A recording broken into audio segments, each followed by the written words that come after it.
हाँ जी, तो हम न्यूट्रिएंट पढ़ रहे थे। न्यूट्रिएंट में हमने क्या देख लिया, एसेंशियल न्यूट्रिएंट्स कौन से होते हैं, क्राइटेरिया क्या है एसेंशियलिटी का, किसने दिया, क्लासिफिकेशन क्या क्या हो गया उसके आधार पे, ये सारी चीजें हमने पढ़ ली। उसके बाद में न्यूट्रिएंट एब्जॉर्ब कैसे करता है प्लांट, हमने ये भी पढ़ लिया। अब क्या रह गया हमारा, अब हमें ये देखना है कि न्यूट्रिएंट एब्जॉर्ब तो कर लिए गए, लेकिन न्यूट्रिएंट एब्जॉर्ब करने के बाद में उनका काम क्या है अभी प्लांट्स में। आप कहते हो कि वो खाना नहीं है, खाना क्यों नहीं है, खाना तो क्या है C6H12O6 है, जो कैसे बनता है फोटोसिंथेसिस से। तो जब वो खाना नहीं है तो फिर उनके लिए इतनी मारामारी क्यों है, अपने प्लांट्स को डायरेक्ट ग्लूकोज क्यों नहीं चढ़ा देते, ग्लूकोज उनको बनानी नहीं पड़ेगी, ठीक है ना। तो ये सारी बातें इसमें है, अपने यूरिया क्यों डालते हैं, पोटेशियम क्यों डालते हैं, फॉस्फोरस क्यों डालते हैं, जिंक क्यों डालते हैं, क्या काम क्या है उनका, तो वो सारी चीजें अपने इस लेक्चर में पढ़ेंगे। उसके बाद में हमारा एक टॉपिक बच जाएगा न्यूट्रिएंट से रिलेटेड, वो हो जाएगा उनकी डेफिशिएंसी सिम्टम्स और उनसे हुए फिजियोलॉजिकल डिसऑर्डर, ठीक है ना। वो अपने नेक्स्ट लेक्चर में करेंगे। अब देखिए इसमें हमारे लास्ट लेक्चर का एक टॉपिक बचा हुआ है कि पीएच का क्या प्रभाव पड़ेगा न्यूट्रिएंट की अवेलेबिलिटी पे, ठीक है। तो ध्यान रखना जो भी न्यूट्रिएंट्स होंगे वो सारे के सारे पीएच स्पेसिफिक होते हैं और एक फिक्स एक पीएच रेंज पे ही अवेलेबल होते हैं प्लांट्स को, ठीक है ना। अब इसमें ये टेबल को तो बाद में देखेंगे या इस चार्ट को, इस ग्राफ को बाद में देखेंगे। मैं आपको याद रखने के लिए एक इजी चीज बता देता हूँ जिससे आपका पीएच वाला क्वेश्चन सोल्व हो जाएगा जनरली, ठीक है ना। एक टेबल बना लेना आप लोग, अभी बना लो या बाद में बना लेना, वीडियो हमेशा आपके पास रहेगी, या समझ लो अभी। आपको क्या करना है, एक तरफ कर लेना है मेजर न्यूट्रिएंट या फिर मैक्रो न्यूट्रिएंट। एक मिनट रुकिए। एक तरफ आपने क्या कर लेना है मैक्रो न्यूट्रिएंट और एक तरफ आपने लिख लेना है माइक्रो न्यूट्रिएंट, ठीक है। 3 कॉलम की एक टेबल बना लीजिए, ये तीसरा खाली छोड़ दो एक बारी, ठीक है। फर्स्ट में क्या आ जाएगा, मैक्रो न्यूट्रिएंट्स जो होते हैं वो कौन सी पीएच पे पाए जाएंगे, हाई पीएच पे पाए जाएंगे, ध्यान रखना। मैक्रो न्यूट्रिएंट कौन से होते हैं आप सारे जानते हो, NPK, calcium, magnesium, sulphur. Carbon hydrogen और ऑक्सीजन को मैं कंसिडर नहीं कर रहा क्योंकि इन तीनों को सोइल से लिया ही नहीं जाता, है ना। उसके बाद में बात करेंगे अपने माइक्रो न्यूट्रिएंट्स। तो माइक्रो न्यूट्रिएंट्स को जनरली लो पीएच पे एब्जॉर्ब किया जाता है प्लांट्स के द्वारा। अब बच गया तीसरा कॉलम, ठीक है जी, माइक्रो न्यूट्रिएंट्स हो गए, मैक्रो न्यूट्रिएंट्स हो गए, फिर तीसरे कॉलम का हम क्या करें। तीसरे कॉलम के अंदर आ जाएंगे एक्सेप्शन, ठीक है ना, अपवाद जो होंगे। अपवाद कौन कौन है इस चीज के, एक तो आपका अपवाद है फॉस्फोरस, किसके अंदर, मैक्रो न्यूट्रिएंट में। मैक्रो न्यूट्रिएंट में एक एक्सेप्शन है इस चीज का, फॉस्फोरस। फॉस्फोरस कौन से पीएच पे पाया जाता है, 6.5 से 7.5 के पीएच पे सबसे बेस्ट पाया जाता है ना। उसके बाद में दूसरे इसके एक्सेप्शन की बात करेंगे तो दूसरा एक्सेप्शन हो गया इसमें मोलिब्डेनम, ठीक है। ये माइक्रो न्यूट्रिएंट है, पाया जाना चाहिए लो पीएच पे, लेकिन ये कौन सी पीएच पे पाया जाएगा, अवेलेबल होगा प्लांट को, ये अवेलेबल होगा प्लांट्स को हाई पीएच पे। उसके अलावा एक और एक्सेप्शन इसके अंदर हो गया आपका बोरोन। बोरोन भी लो पीएच पे पाया जाना चाहिए लेकिन हाई पीएच पे अवेलेबल होता है प्लांट्स को। लेकिन बोरोन और मोलिब्डेनम मैंने एक साथ इसलिए नहीं बोले क्योंकि बोरोन जो है वो लो पीएच पे भी पाया जाता है और हाई पीएच पे भी पाया जाता है ना। बोरोन लो और हाई दोनों पे पाया जाता है, लेकिन हाई पीएच पे पाए जाने के कारण, हाई पीएच पर प्लांट्स को अवेलेबल होने के कारण ये भी एक तरीके से एक्सेप्शन की कैटेगरी में आ गया, ठीक है ना। इसलिए बोरोन और मोलिब्डेनम को मैंने अलग अलग यहाँ पे एक्सप्लेन किया है। ओके, तो ये वाली जो टेबल है ना, इस टेबल से आपके न्यूट्रिएंट अवेलेबिलिटी के तो सारे के सारे क्वेश्चन कवर हो सकते हैं, है ना। अब इसमें ध्यान दीजिए, एक फोस्फोरस के बारे में कुछ अलग से मेंशन किया गया है और ये फोस्फोरस के बारे में क्वेश्चन पूछते हैं जनरली, या फिर मोलिब्डेनम हो गया, इनके बारे में जनरली क्वेश्चन पूछते हैं। जहां थोड़ा सा गड़बड़ हुआ ना क्वेश्चन, वहां से राइज होता है, ठीक है। अब देखिए अपने टॉपिक में चलते हैं वापस से, क्या लिखा गया है यहाँ पे, soil pH effect availability of plant nutrient, ठीक है। देख लेते हैं भाई, हमारे सामने यहाँ पे पीएच स्केल है, ये यहाँ पे 4 पीएच रहेगी, 4.5, 5, 5.55, 5.5, 6, 6.5, 7, 7.5, इस तरीके से पीएच का बढ़ता हुआ ऑर्डर है। यहाँ हमारे सामने क्या चीजें दे दी गई, ऊपर यहाँ पे लिखा गया है कि स्ट्रॉन्ग एसिडिक है, मीडियम एल्कलाइन है। एक क्वेश्चन यहाँ से भी राइज होता है, पूछ लेते हैं कि आपसे स्ट्रॉन्ग एसिडिक की पीएच कितनी होगी, आप बता सकते हो अभी कि ये देख लीजिए 5.5 से कम होगी वो strong acidic. Medium acidic condition कौन सी रहेगी, स्लाइटली एसिडिक कंडीशन कौन रहेगी। एक तो ये चीजें आपकी यहाँ से कवर हो रही है। नेक्स्ट उसके बाद में अपने टॉपिक में देखेंगे तो पीएच मीटर हमें मिल गया, न्यूट्रिएंट हमें मिल गए। अब न्यूट्रिएंट में जहां ग्रीन जोन दिखाई दे रहा है, जैसे नाइट्रोजन की बात करूंगा तो नाइट्रोजन में यहां से लेकर के यहां तक ग्रीन जोन दिखाई दे रहा है, तो ग्रीन जोन में ये हाई अवेलेबल होगा प्लांट्स को। जहां येलो जोन दिखाई दे रहा है नाइट्रोजन का, उस येलो जोन में ये मीडियम अवेलेबल होगा प्लांट्स को। और जहां रेड जोन दिखाई दे रहा है नाइट्रोजन का, तो रेड जोन के अंदर ये प्लांट्स को अवेलेबल नहीं होगा।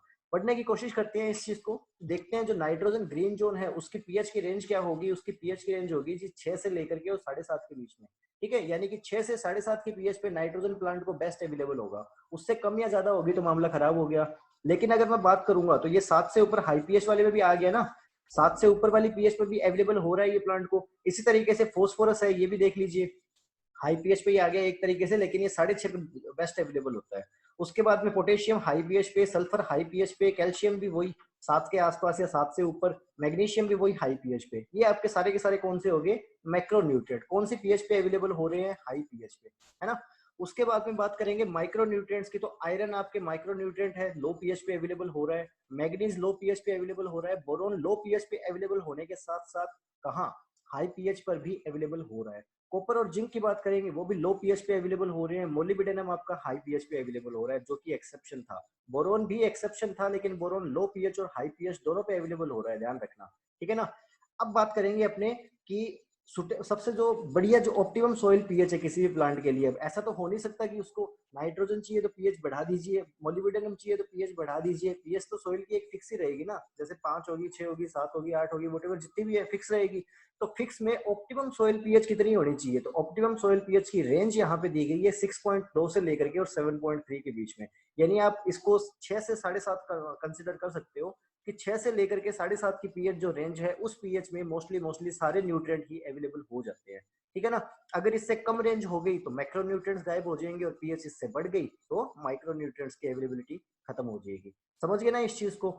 अब इसमें से एक मेरा क्वेश्चन निकल के आता है, ठीक है। क्वेश्चन क्या हुआ, एक तो सॉइल होगी एसिडिक, एक सॉइल होगी एसिडिक, दूसरी सॉइल होगी मेरे पास में एल्कलाइन, ठीक है। एक एसिडिक सॉइल आ गई, एक एल्कलाइन सॉइल आ गई, और मुझे बोल दिया गया कि आपको क्या करनी है, खेती करनी है, और आपके पास कंडीशन है या तो आप एसिडिक सॉइल पे खेती कर सकते हो, या आप एल्कलाइन सॉइल पे खेती कर सकते हो, या आप अम्लीय जो मृदा है उस पे खेती कर सकते हो, या फिर आप क्षारीय मृदा पे खेती कर सकते हो। और मुझे बोला गया बताइए किस पे करना चाहोगे। तो इस कंडीशन में मैं कौन सी सॉइल पे कल्टीवेशन करना चाहूंगा, एल्कलाइन सॉइल पे कल्टीवेशन करना पसंद करूंगा। है तो दोनों ही कौन सी प्रॉब्लमेटिक सॉइल है, एसिडिक सॉइल भी प्रॉब्लमेटिक है और एल्कलाइन भी प्रॉब्लमेटिक है। लेकिन मुझे क्यों एल्कलाइन सॉइल को चूज करना पड़ा, मुझे चूज इसलिए करना पड़ा, एल्कलाइन सॉइल की पीएच ज्यादा है।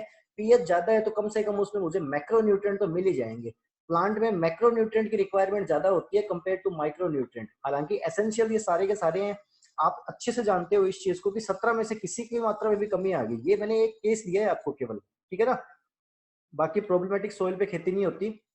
कुछ एक फसलें हैं जो टॉलरेंट होती है, वो कर सकती है वहां पे ग्रो, बाकी जनरली वहां पे खेती नहीं होती।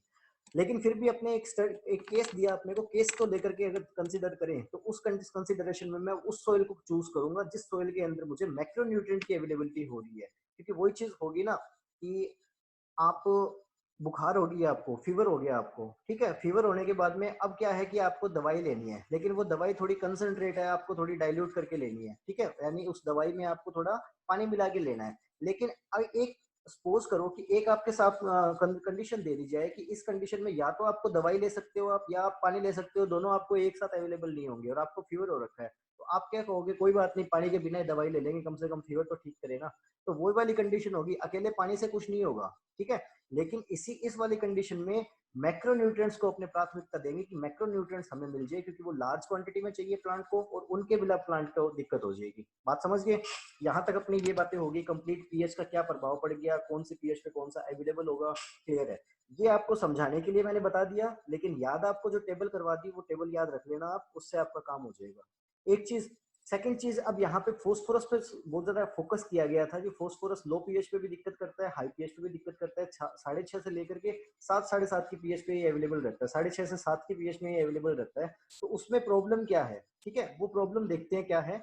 हाई एसिडिक कंडीशन में, अब एसिडिक कंडीशन हाई कब होगी, जब इसमें या तो हाइड्रोजन के आयनों की मात्रा ज्यादा हो, या इसमें आयरन या फिर इसमें एल्यूमिनियम आयनों की मात्रा ज्यादा हो, ये एक्यूमुलेट हो रखे हो, सॉइल में एकत्रित हो रखे हो, ठीक है।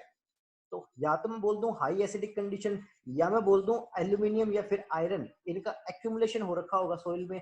अब ऑब्वियस है इनका एक्यूमुलेशन हो रहा है, तो ये अपना कोई ना कोई प्रभाव शो करेंगे। तो ये अपना एक विपरीत प्रभाव शो करते हैं फोस्फोरस के लिए। जो फोस्फोरस का अपटेक होना है उसके लिए एक विपरीत प्रभाव शो करते हैं, एंटागोनिस्ट इफेक्ट शो करते हैं। यानी उसके प्रति एक विपरीत प्रभाव शो करेंगे कि आप फोस्फोरस को अपटेक ना करो, यानी फोस्फोरस के अपटेक करने को, ये प्लांट के द्वारा फोस्फोरस को ग्रहण करने को ये बाधित करते हैं, ठीक है। कौन, हाई पीएच पे सॉरी लो पीएच पे, हाई एसिडिक कंडीशन पे एल्यूमिनियम और आयरन, इसलिए लो पीएच पे आपकी जो फॉस्फोरस है वो अवेलेबल नहीं होता प्लांट्स को। ठीक है, हाई पीएच के बारे में बात करेंगे तो हाई पीएच में कैल्शियम एक्यूमुलेट होता है सोइल में, आप सारे लोग जानते हो। कैल्शियम अपना एंटागोनिस्ट इफेक्ट शो करेगा, विपरीत प्रभाव शो करेगा फोस्फोरस के प्लांट के द्वारा ग्रहण किए जाने पे, इसलिए फोस्फोरस जो होगा वो ऑलमोस्ट न्यूट्रल पीएच पे एब्जॉर्ब किया जाएगा, जब ना तो ये एल्यूमिनियम और आयरन उसे पंगा ले रहे हो उसके साथ, ना ही उसके साथ कैल्शियम पंगा ले रहा हो। इतनी बातें क्लियर ना आपकी, ये इंपॉर्टेंट है, केवल फोस्फोरस के बारे में इसलिए डिस्कस किया क्योंकि ये इंपॉर्टेंट है, इनका एक दूसरे पे एंटागोनिस्ट इफेक्ट है। ठीक है, आगे देखिए। अब उसके बाद में क्या बोल दिया गया, जो अभी मैंने जो चीज आपको बोली थी वही चीज यहाँ पे आ गई। इल्ड का अपने एक तरीके से कर्व देखते हैं, मैक्रो और माइक्रो न्यूट्रिएंट के आधार पे। मैं कर्व समझा देता हूँ आपको, क्या डिटेल्स दी गई है यहाँ पे। वाई एक्सिस पे क्या दे दिया गया, इल्ड दे दी गई है आपको, और एक्स एक्सिस पे क्या दे दिया गया आपको, क्वांटिटी ऑफ न्यूट्रिएंट। ठीक है, हो सकता है मैं एक्स और वाई एक्सिस उल्टा बोल रहा हूँ, मुझे याद नहीं, शायद ये एक्स होता है ये वाई होता है, या ये एक्स है वो वाई, कोई फर्क नहीं पड़ता उस चीज से। लेकिन एक एक्सिस पे हमें दे दिया गया इल्ड और एक एक्सिस पे हमें दे दी गई क्वांटिटी ऑफ न्यूट्रिएंट्स। ठीक है, यानी न्यूट्रिएंट की क्वांटिटी कितनी दे रहे हैं उससे इल्ड में कितना फर्क पड़ रहा है, इस चीज को दिया गया है ग्राफ में। अब ग्राफ को स्टडी करते हैं अपने। एक जो अपने को कंडीशन दे दी गई वो दे दी गई मैक्रो न्यूट्रिएंट्स के लिए, यानी मैक्रो न्यूट्रिएंट्स की क्वांटिटी को मैं बढ़ा रहा हूँ।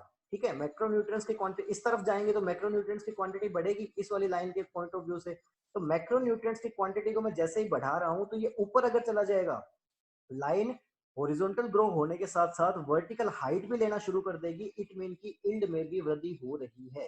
ठीक है, यानी मैक्रो न्यूट्रिएंट की मात्रा बढ़ाने के साथ साथ क्या होगा, इल्ड में भी वृद्धि होती रहेगी। क्लियर ना, यानी मैक्रो न्यूट्रिएंट का पौधों पे ज्यादा प्रभाव पड़ेगा। सेकंड कंडीशन में अगर मैं बात करूंगा, यहाँ पे क्या बोल दिया गया, अब मैं माइक्रो न्यूट्रिएंट की कंसंट्रेशन बढ़ा रहा हूँ, माइक्रो न्यूट्रिएंट की क्वांटिटी बढ़ा रहा हूँ, लेकिन आप सारे लोग जानते हो कि माइक्रो न्यूट्रिएंट है पौधे को कम मात्रा में चाहिए। ठीक है, एसेंशियल है, होगी सारी बात ओके क्लियर है, लेकिन कम मात्रा में चाहिए पौधे को।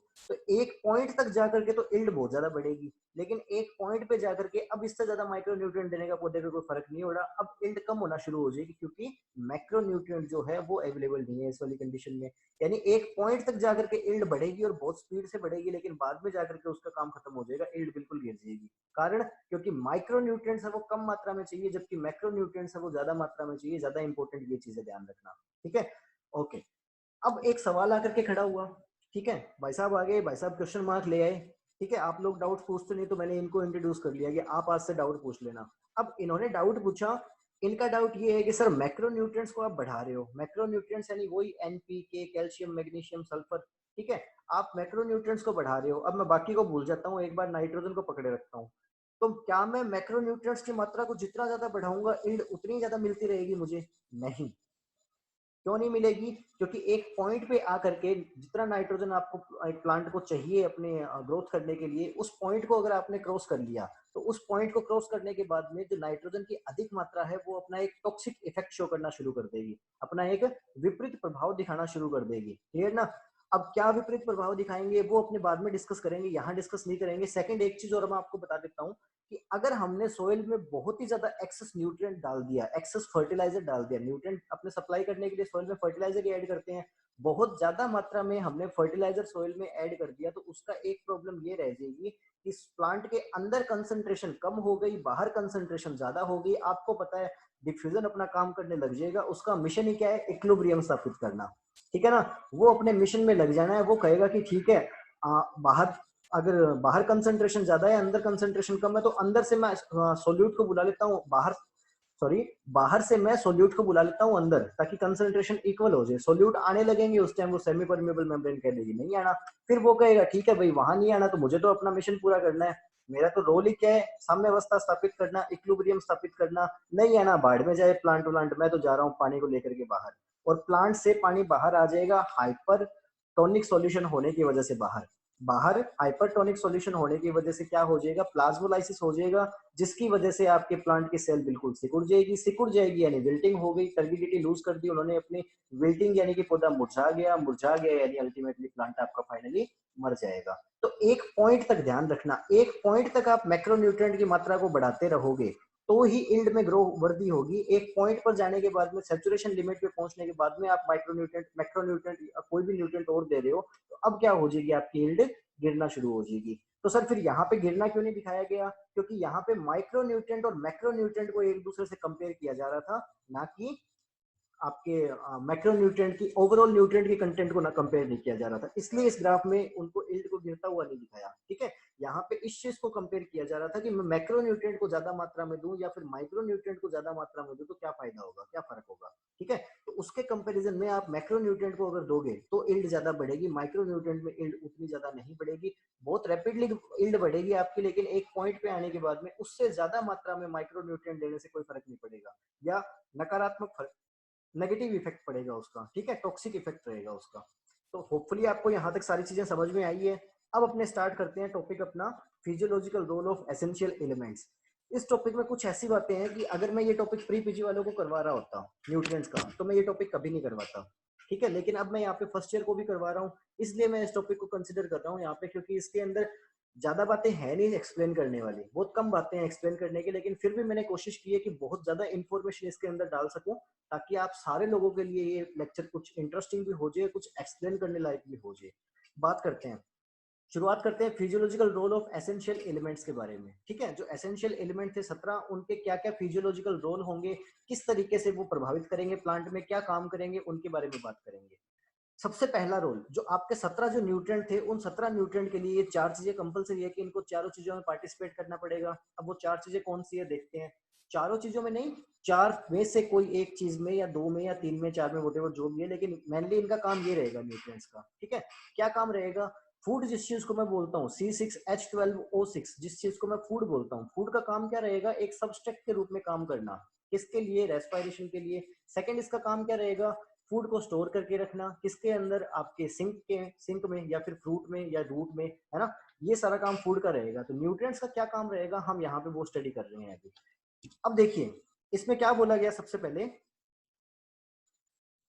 अब सबसे पहले यहाँ पे क्या बोला गया, structural component of cell constitute, यानी कि जो कोशिका होगी, कोशिका के जो भाग होंगे, उनके संरचनात्मक घटक होने चाहिए वो। ठीक है, और क्या बोल दिया आगे, it is and it's metabolically active compounds, जो उपापचयी रूप से क्या होने चाहिए, एक्टिव होने चाहिए। यानी उसके अंदर जो भी सारी की सारी फिजियोलॉजिकल एक्टिविटीज हो रही है, उनके अंदर एक्टिव रोल होना चाहिए उनका। उसके बाद में बोल दिया गया, इन द मेंटेनेंस ऑफ आपके सेल्यूलर ऑर्गेनाइजेशन, सेल्यूलर ऑर्गेनाइजेशन है उसे मेंटेन करने के लिए उनका रोल होना चाहिए। एग्जांपल के लिए यहाँ पे बोल दिया गया टर्गिडिटी। अब सेल जब तक टर्गिड नहीं रहेगी तब तक वो अपना कोई काम नहीं करेगी, ये चीज आप अच्छे से समझते हो। क्योंकि टर्गिड कब नहीं है, टर्गिड उस टाइम नहीं है जिस टाइम सेल के अंदर पानी नहीं है, और पानी नहीं है तो फिर सारा मामला ही गड़बड़ है ना। हर एक चीज ही वाटर के कारण हो रही है, एंजाइम वाटर के अंदर आकर के एक्टिवेट होते हैं, और आपकी जितनी भी प्रोसेसेस होती है वो भी वाटर में हो रही है। तो पानी बहुत इंपॉर्टेंट है। तो जब तक टारगेट नहीं होगी कोशिकाएं, तब तक मामला गड़बड़ है। और सेल की टारगेटिविटी में हेल्प कौन करेगा, न्यूट्रिएंट्स हेल्प करेंगे। बाद में देखिए क्या बोल दिया गया, एंजाइम ट्रांसफॉर्मेशन। अब यहाँ पे वर्ड यूज किया गया ट्रांसफॉर्मेशन। ट्रांसफॉर्मेशन का मतलब क्या हो गया, उसमें उनमें कुछ परिवर्तन कर देना। अब क्या परिवर्तन कर देना, बात करते हैं। अगर मैं एंजाइम के बारे में बोलूंगा तो एंजाइम कौन से नेचर के होते हैं भाई, प्रोटीन नेचर के होते हैं। जेनेटिक्स में आपने ये चीज समझ ली। ठीक है, एंजाइम कौन से नेचर के होते हैं, प्रोटीन नेचर के। लेकिन अब वहां पे क्या हो रहा था, याद करो गोल्जी कॉम्प्लेक्स को। गोल्जी कॉम्प्लेक्स के अंदर क्या हो रहा था, गोल्जी कॉम्प्लेक्स के अंदर इनकी मॉडिफाइंग भी कर रहे थे ना इनको, किसी के साथ आकर के लिपिड जोड़ दिया, किसी के साथ कार्बोहाइड्रेट जोड़ दिया। उसी तरीके से एंजाइम्स के साथ में न्यूट्रिएंट्स आकर के जुड़े रहते हैं। ठीक है, और एंजाइम यानी प्रोटीन, प्रोटीन के साथ में किसी स्पेसिफिक एंजाइम को बनाने के लिए कोई स्पेसिफिक टाइप का न्यूट्रिएंट उसके साथ में जुड़ा रहेगा। क्लियर, ये कभी अपने बायोकेमिस्ट्री में एंजाइम पढ़ेंगे तो एंजाइम में मैं आपको बताऊंगा, एंजाइम केवल प्रोटीन नहीं होते, protein plus non protein part भी होते हैं उसमें। प्रोस्टेटिक ग्रुप हो गया, कोफैक्टर हो गया, कई सारी चीजें होती है, बात करेंगे। एक्ो एंजाइम, होलो एंजाइम, सारी चीजों की बात करेंगे इफ टाइम मिला तो। ट्रांसफॉर्मेशन में रोल प्ले कर लिया इन्होंने अपना। अब एंजाइम के जो प्रभाव होंगे, उनके जो एक्शन होंगे, उन एक्शन के अंदर भी इनका रोल होगा। ठीक है, तो ये सारे के सारे काम हो गए किसके, आपके फिजियोलॉजिकल, सॉरी आपके जितने भी न्यूट्रिएंट्स हैं उन न्यूट्रिएंट्स के फिजियोलॉजिकल रोल हो गए। लेकिन ये तो कॉमन हो गया एक तरीके से। अब स्पेसिफिक रोल्स के बारे में बात कर लेते हैं कि कौन सा particular nutrient specific roles play करेगा, विशिष्ट प्रकार के, अपने अलग अलग प्रकार के काम करेगा प्लांट बॉडी के अंदर। ठीक है, सबसे पहले बात करते हैं नाइट्रोजन के बारे में, वन बाय वन सारों के बारे में बात करेंगे यहाँ पे। और मैंने कोशिश की है कि उनकी इंपॉर्टेंट सारी चीजों को मैं कलेक्ट कर लूँ। आप कोई भी बुक पढ़ोगे, किसी भी बुक के अंदर सारी बातें नहीं लिखी हुई, कुछ बातें लिख दी, 90% लिख दिया, 70% लिख दिया, पर सारी बातें नहीं लिखी हुई। मैंने यहाँ पे 5-6 सोर्स से कोशिश की है कि सारी बातें कलेक्ट हो जाए। लेकिन फिर भी न्यूट्रिएंट अपने आप में बहुत टिपिकल चीज है। हाँ जी, यहाँ बात करते हैं नाइट्रोजन के बारे में। क्या बोला गया इसके सोर्स के बारे में कि नाइट्रोजन का सोर्स क्या हो गया, सोइल हो गया इसका चीफ सोर्स। नाइट्रोजन का चीफ सोर्स कौन हो गया, सोइल हो गया। अगर मैं बात करूंगा नाइट्रोजन का अल्टीमेट सोर्स कौन होगा, ठीक है, तो नाइट्रोजन का अल्टीमेट सोर्स होगा एटमोस्फेयर। क्यों होगा भाई, क्योंकि आप जानते हो कि एटमोस्फेयर के अंदर नाइट्रोजन कितने परसेंटेज पाई जाती है, तकरीबन शायद 78% पाई जाती है ना। उसके बाद में अगर बात करेंगे अपने इनका इमीडिएट सोर्स, नाइट्रोजन के इमीडिएट सोर्स की मैं बात करूंगा, नाइट्रोजन का इमीडिएट सोर्स कौन हो गया आपके क्या बोलते हैं इसे, ऑर्गेनिक मैटर। नाइट्रोजन का इमीडिएट सोर्स कौन हो गया, ऑर्गेनिक मैटर, कार्बनिक पदार्थ, ठीक है ना। तो यहाँ दो बातें हो गई, सोइल के अंदर नाइट्रोजन मिलेगा और नाइट्रोजन का अल्टीमेट सोर्स होगा एटमॉस्फेरिक नाइट्रोजन, इमीडिएट सोर्स होगा नाइट्रोजन का ऑर्गेनिक मैटर। इतनी बातें समझ में आई। उसके बाद में देखना क्या बोला गया, plants absorb nitrogen either in form of nitrate या फिर अमोनिकल साल्ट के रूप में करते हैं। ये बात तो आपको पता है, नाइट्रेट यानी वो NO3 नेगेटिव और अमोनिकल फॉर्म यानी NH4 पॉजिटिव, क्लियर ना।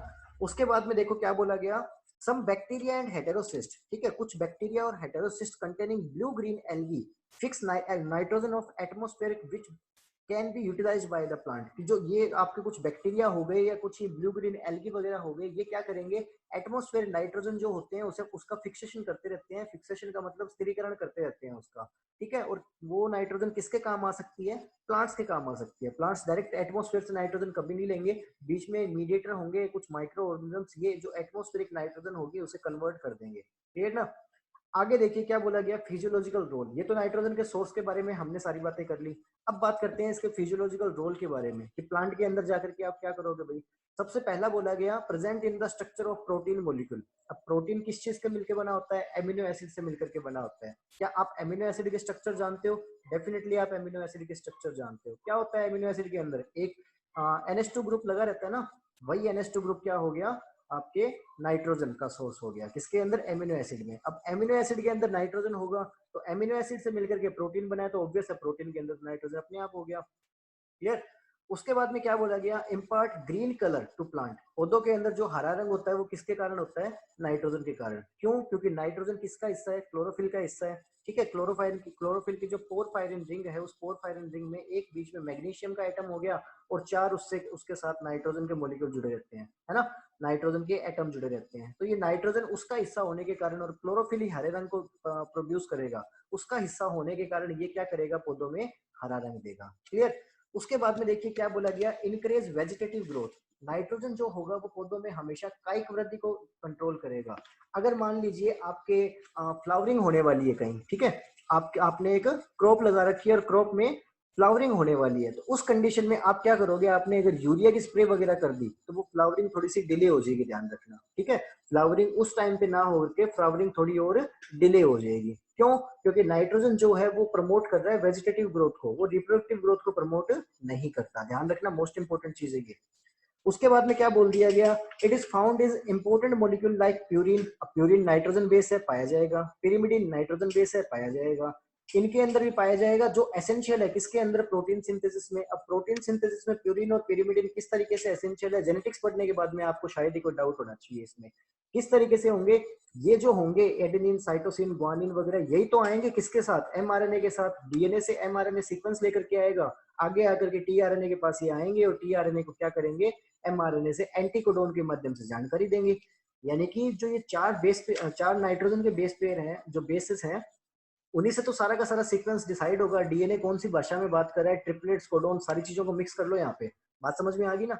आगे देखिए उसके बाद में क्या बोल दिया गया, it is also found in the porphyrin, found in chlorophyll. अब ये तो हमने अभी अभी बात कर ही ली, पोरफायरिन में पाया जाएगा क्लोरोफिल के।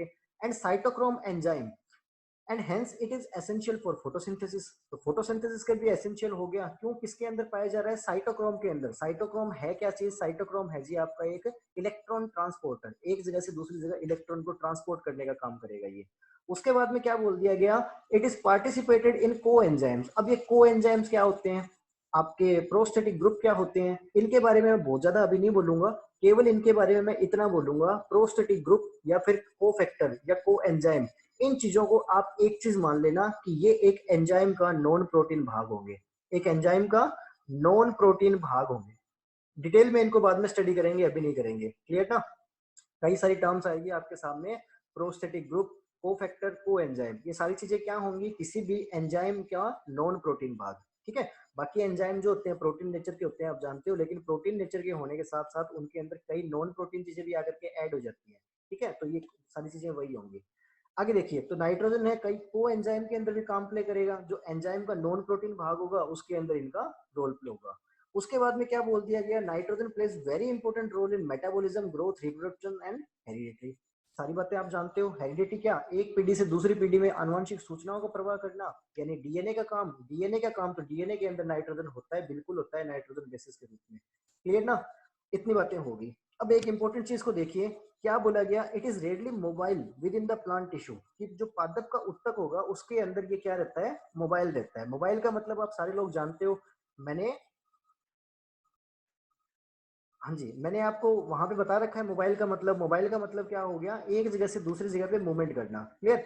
अब क्योंकि ये प्लांट के अंदर मोबाइल है, ये वाले कंसेप्ट समझ लेना। वैसे मैं डेफिशिएंसी में फिर से बता दूंगा ये चीज, लेकिन यहाँ पे इसलिए समझा रहा हूँ ताकि यहाँ पे समझ में आ जाए ना। तो जो चीज धीरे धीरे सीखते हैं ना, स्लो लर्निंग, वो बहुत इफेक्टिव होती है, ठीक है। एक साथ सारी बातें आ जाए तो फिर उसमें इतना मजा नहीं होता, इसलिए केवल यहाँ बता रहा हूँ। और एक आगे माइक्रो न्यूट्रिएंट में इन मोबाइल में बताऊंगा, बाकी मैंने ये बात हर स्लाइड में नहीं डाली। हाँ जी, क्योंकि नाइट्रोजन क्या है, मोबाइल है। जब इसकी डेफिशिएंसी होगी, डेफिशिएंसी का मतलब क्या हो गया, जब इसकी कमी होगी। अब देखिए, एक प्लांट है, उस प्लांट के ऊपर ये सारा का सारा शूट बाग हो गया, नाइट्रोजन यहाँ से अपटेक करेगा रूट से, रूट से अपटेक करके यहाँ दे दिया जाएगा ओल्ड लीव्स को। जब इसकी डेफिशिएंसी होगी, यानी सोइल में नाइट्रोजन की कमी हो गई, और यहाँ पे इसने जो रिसेंट जो नाइट्रोजन अपटेक की थी वो ओल्ड लीव्स में तो पड़ी है, क्योंकि रूट्स के सबसे पास वाला हिस्सा क्या है, पौधे के नीचे वाला हिस्सा। नीचे वाला हिस्सा यानी बोलेगा ओल्ड, ओल्ड लीव्स उसकी, ठीक है। तो जब इसकी डेफिशिएंसी होगी प्लांट के अंदर, तो ये ओल्ड लीव से यंगर लीव्स में ट्रांसफर कर दिया जाएगा, क्योंकि ये प्लांट में मोबाइल है, प्लांट के अंदर इसकी मूवमेंट रहती है। यहाँ से ओल्ड लीव से ये ऊपर की जो नई पत्तियां होंगी वहां पे इसकी डेफिशिएंसी होगी, तो इसको ट्रांसपोर्ट कर देगा, इसको नाइट्रोजन को, ओल्ड लीव से यंगर लीव्स में। तो पुरानी पत्तियों में इसकी क्या हो जाएगी, कमी आ जाएगी। पुरानी पत्तियों में कमी आ गई तो नाइट्रोजन की डेफिशिएंसी सिम्टम कौन सी पत्तियों पे शो होते हैं, पुरानी पत्तियों पे, या फिर पौधे के नीचे वाली पत्तियों पे। बात समझ में आ गई ना। ये इंपॉर्टेंट है बहुत ज्यादा, मोबिलिटी के कंसेप्ट समझना। जब अपने वहां पे पढ़ रहे थे उस टाइम भी मैंने आपको ये चीज बोली थी कि मोबिलिटी का कंसेप्ट समझ में आ गया तो न्यूट्रिएंट की डेफिशिएंसी सारी समझ में आ गई। अगर वो समझ में नहीं आया फिर डेफिशिएंसी में मामला गड़बड़ है। क्लियर। इतनी बातें होगी, होपफुली आपको समझ में आ गया होगा, वरना इसे एक बार फिर से आगे डिस्कस कर लेंगे। मोबिलिटी का कंसेप्ट ये है। अब एक चीज सोचिए कि यहाँ पे बोल दिया गया सोइल इसका चीफ सोर्स है नाइट्रोजन का, अल्टीमेट सोर्स इसका कौन है, एनवायरमेंट, और इमीडिएट सोर्स इसका ऑर्गेनिक मैटर है। लेकिन वहीं पे अगर क्वेश्चन आ जाए कि फोस्फोरस का सोर्स क्या होता है भी, तो आप बोलोगे सारे लोग एपेटाइट। क्वेश्चन आ जाए कि बोरोन का सोर्स क्या होता है, आप लोग बोलोगे सारे लोग टोरमेलाइन। ठीक है, इस तरीके से अलग अलग आप किसका नाम लोगे, रॉक्स का नाम लोगे एक तरीके से, या फिर मिनरल्स का नाम लोगे, चट्टाने या फिर मिनरल्स का नाम लोगे। लेकिन नाइट्रोजन के केस में ऐसा कोई मिनरल आपने आज तक क्यों नहीं पढ़ा, क्योंकि नाइट्रोजन मिनरल फॉर्म में पाया ही नहीं जाता। प्रकृति के अंदर नाइट्रोजन मिनरल फॉर्म में नहीं पाया जाता, उसके कोई वो खनिज नहीं है। एक तरीके से देखा जाए तो उसके कोई चट्टाने नहीं है नाइट्रोजन की, ना ही उसका कोई खनिज है। क्लियर। अब गड़बड़ होगी, प्रकृति बनाने वाले ने या फिर नेचर जब खुद को डिजाइन कर रहा था तो उसके ऑपरेटिंग सिस्टम के अंदर, सॉफ्टवेयर के अंदर यूं मान लो कोई कमी रहेगी, ठीक है, उस टाइम वो सो गया या कुछ भी हो गया, तो उसने नाइट्रोजन तो इंस्टॉल कर दिया प्लांट्स के अंदर, लेकिन वहां नाइट्रोजन इंस्टॉल करना भूल गया रॉक्स के अंदर। ठीक है, अब रॉक्स में नाइट्रोजन है नहीं, फिर नाइट्रोजन आएगा कहाँ से। जब उसे अपनी भूल एहसास हुई तो उसने क्या किया, नाइट्रोजन को कहा कि ये ले 78% तेरा, तेरे साथ वहां पे क्या होगी, थोड़ी सी वो गलत हो गया ना तेरे साथ वहां पे, तो मैं तेरे को कंपनशिएट कर रहा हूँ, 78% नाइट्रोजन दे दी। अब वो नाइट्रोजन कहता कि ये तो मेरे साथ आपने फिर से धोखा कर दिया, अब मेरे को N2 फॉर्म में एटमॉस्फेयर में डाल दिया, प्लांट्स मेरे को कैसे एब्जॉर्व करेंगे।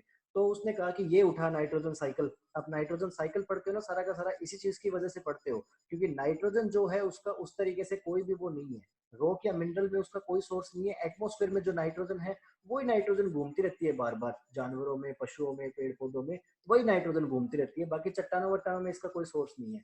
इसीलिए यहाँ पे जब डिस्कस किया था हमने अल्टीमेट सोर्स और इमीडिएट सोर्स, तो उसको क्या बोला गया था, अल्टीमेट सोर्स यानी जो कभी खत्म नहीं होगा, वो कौन सा हो गया आपके एटमॉस्फेयर।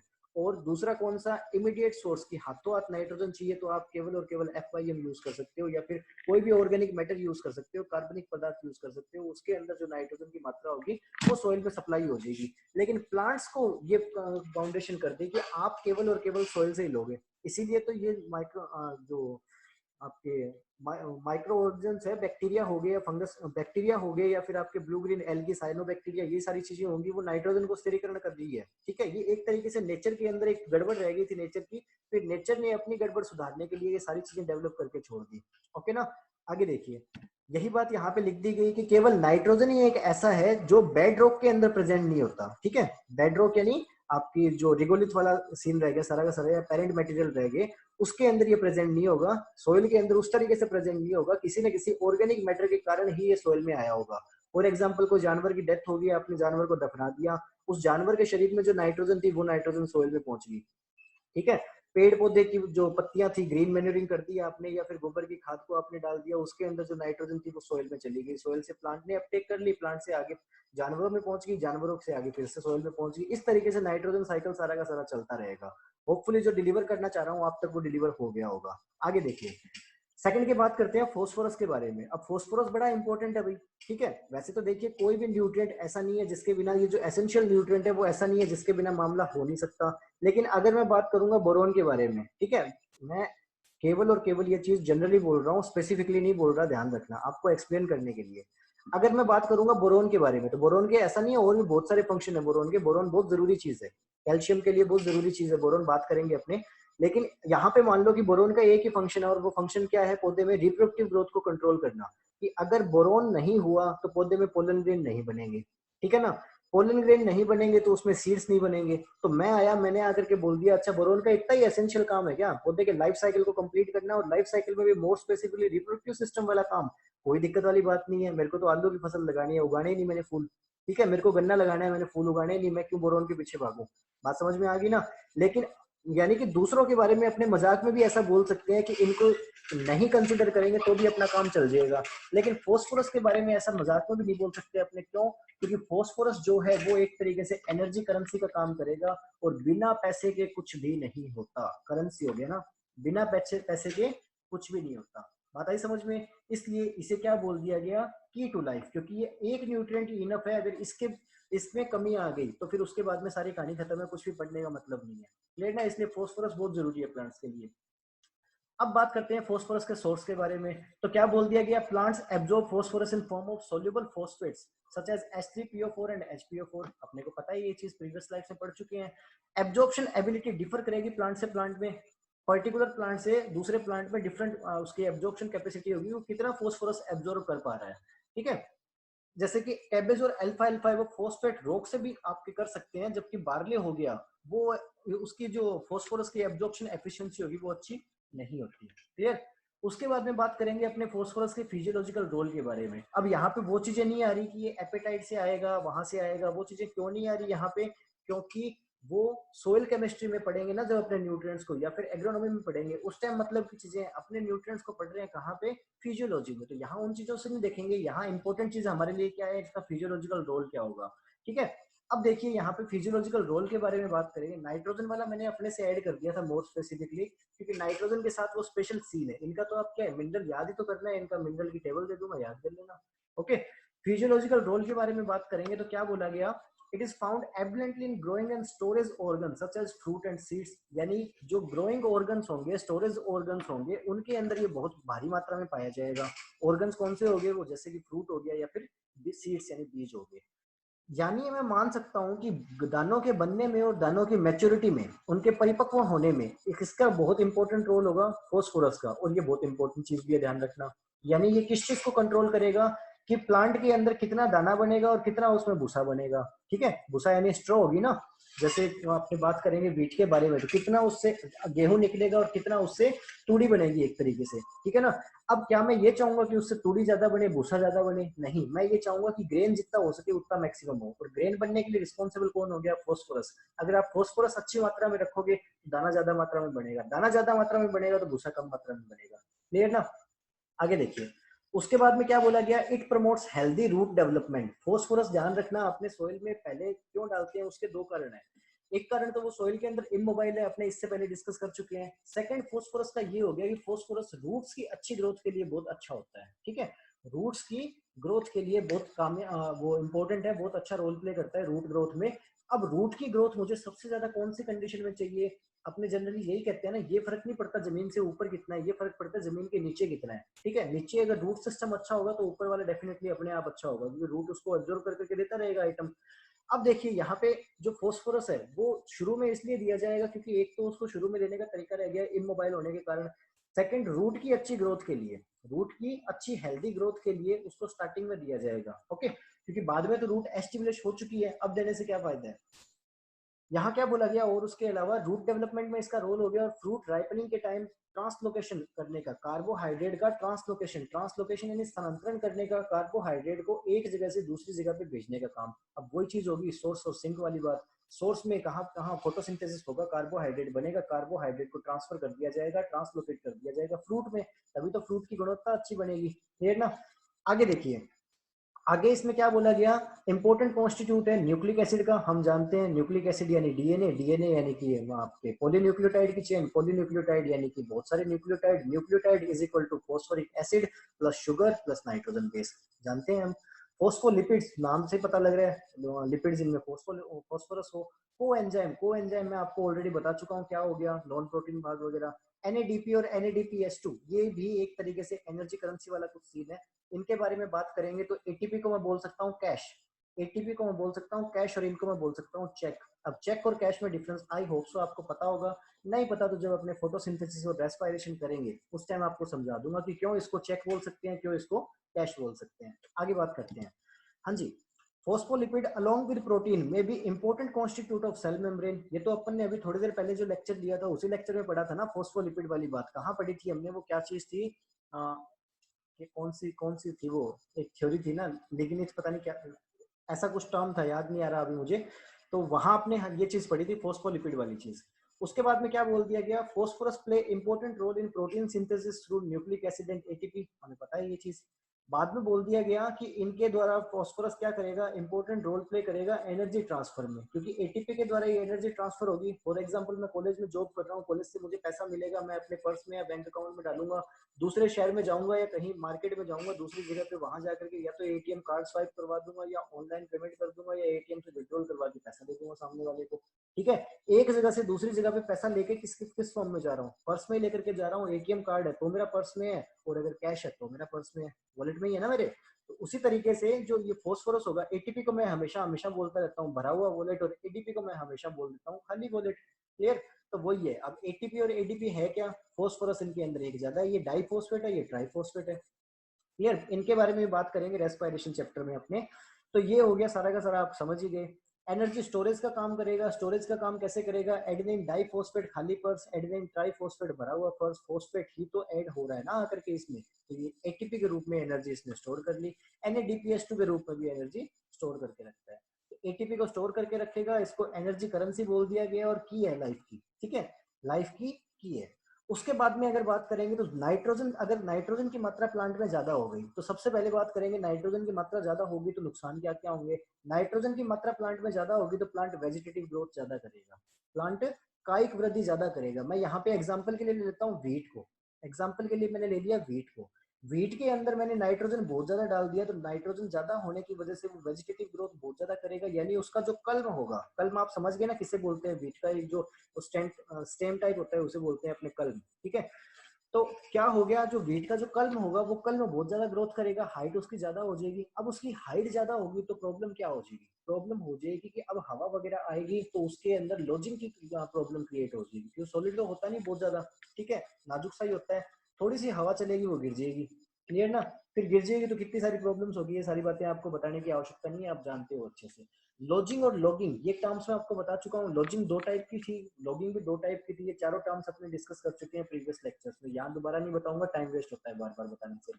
हाँ जी, काउंटर एक्शन करेगा एक इसके नाइट्रोजन के, बात समझ गए ना इस चीज को। नाइट्रोजन के जितने भी विपरीत प्रभाव होंगे, अधिक नाइट्रोजन होने के जितने भी विपरीत प्रभाव होंगे उनको रोकने का काम करेगा फोस्फोरस। ठीक है, एक तो आपका ये वेजिटेटिव ग्रोथ वाला हो गया। सेकंड इसके बारे में बात करूंगा तो आपके जो नाइट्रोजन ज्यादा हो गया तो वो नाइट्रोजन क्या बना देगा, टेंडर बना देगा प्लांट्स को, या फिर सॉफ्ट बना देगा प्लांट का, जैसे तना वगैरह जो सॉफ्ट बन गया, तो सॉफ्ट बनने की वजह से क्या हो जाएगा, जो इंसेक्ट होंगे या फिर जो पैथोजेंस होंगे वो ज्यादा अटैक कर पाएंगे प्लांट के अंदर। ठीक है ना, प्लांट के अंदर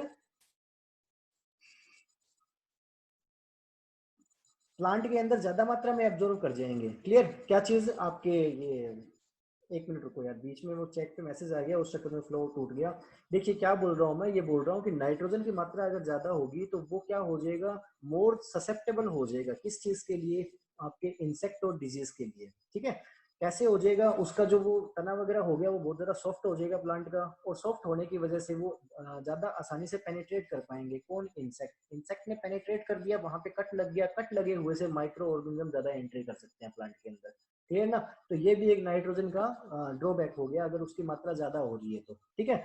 अब इसके बारे में एक बात और बोल देता हूँ, क्योंकि ये डिजीज को कंट्रोल करने में हेल्प कर रहा है फोस्फोरस, इसलिए फोस्फोरस का एक रोल हो गया डिजीज रेसिस्टेंस में भी। ठीक है? बात समझ गए ना? लेकिन डिजीज रेसिस्टेंस अगर क्वेश्चन आ गया तो वहां पे मेन रोल होगा पोटेशियम का, लेकिन फोस्फोरस का सेकेंडरी रोल होगा। ये मैं अलग से इसलिए बता रहा हूँ क्योंकि मैंने यहाँ पे लिखा नहीं है ये। ठीक है ना? तो ये सारी की सारी आपको जो लिखी गई बातें हैं वो तो आपके लिए होगी कवर। उनके अलावा एक और बात है, वो क्या बोला गया, नाइट्रोजन जो है वो तो गवर्न्स करेगा पौधे की जमीन से जो ऊपर की जो ग्रोथ है, सारी की सारी पौधे की जमीन से ऊपर की ग्रोथ है उसको गवर्न करने का काम करेगा सारा का सारा नाइट्रोजन। लेकिन फोस्फोरस जो काम करेगा वो जमीन के नीचे की जो वृद्धि है, यानी रूट की जो वृद्धि है, उसके लिए कौन रिस्पॉन्सिबल होगा? फोस्फोरस। ये जनरली ऐसा बोल दिया जाता है, बाकी ऐसा पूरी तरीके से है नहीं, क्योंकि ऊपर की ग्रोथ के लिए तो नाइट्रोजन जो केवल और केवल वेजिटेटिव ग्रोथ के लिए रिस्पॉन्सिबल है ना, रिप्रोडक्टिव ग्रोथ के लिए बोरोन हो गया, बाकी और सारे के सारे जो माइक्रो न्यूट्रिएंट है, मैक्रो न्यूट्रिएंट है, उनका भी काम होगा इन सारी चीजों में। क्लियर? अब एक चैट पे क्वेश्चन आया, क्वेश्चन क्या कह रहा है कि सर यूरिया घोल के अगर किसी प्लांट में डाल दे तो जल क्यों जाता है? वो जल इसीलिए जाएगा ना कि हाइपरटोनिक सॉल्यूशन हो गया बाहर। हाइपरटोनिक सॉल्यूशन होने की वजह से जो प्लांट के अंदर पानी होगा वो पानी निकल के बाहर आ गया, पानी निकल के बाहर आ गया तो पौधा सूख गया, सूख गया तो अल्टीमेटली मर गया। समझ गए? हाँ जी, ये तो बोल चुका हूँ वैसे मैं ऑलरेडी। हाँ, एक्सेस नाइट्रोजन वाली सारी बातें होगी यहाँ पे। ठीक है, एक मिनट रुको। हाँ जी, नेक्स्ट देखते हैं अपने किसके बारे में, पोटेशियम के बारे में। अब पोटेशियम के बारे में देखते हैं। सबसे पहले इसके सोर्स के बारे में बात करेंगे। क्या बोल दिया गया, potassium is widely distributed in soil minerals, पता है हमें।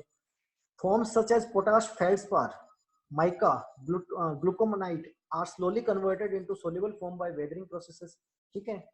उसके बाद में क्या बोल दिया गया, it is strongly fixed in soil largely as an exchangeable base. ठीक है? सॉइल के अंदर स्ट्रांगली फिक्स रहती है। अब आप पोटेशियम को जब और पढ़ोगे तो आपको जो ड्रिप इरिगेशन होता है, ड्रिप इरिगेशन में एक टर्म होती है फर्टिगेशन। तो अगर आप फर्टिगेशन में पोटेशियम फर्टिलाइजर दोगे तो फर्टिगेशन से जो पोटेशियम होगी वो जमाव करना स्टार्ट कर देते हैं उसके आसपास, इमिटर के आसपास, इसलिए वो न्यूट्रिएंट्स तक, न्यूट्रिएंट प्लांट तक पहुंच नहीं पाते।